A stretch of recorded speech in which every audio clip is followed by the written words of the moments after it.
Hey guys, we're making a video here of me and my buddy Kevin over there plowing. I gotta plow this place up for the year.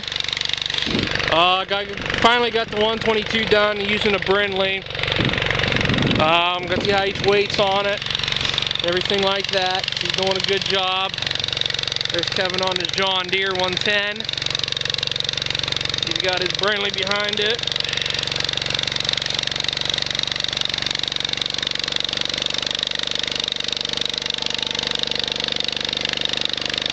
That's an alright job.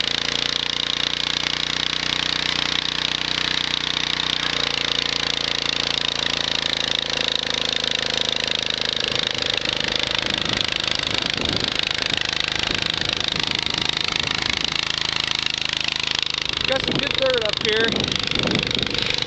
These 10-inch Brindleys are turning this over pretty good. It's a little soupy, but it's going alright. Walk down through the furrows here, and just cutting little small furrows. Hold on.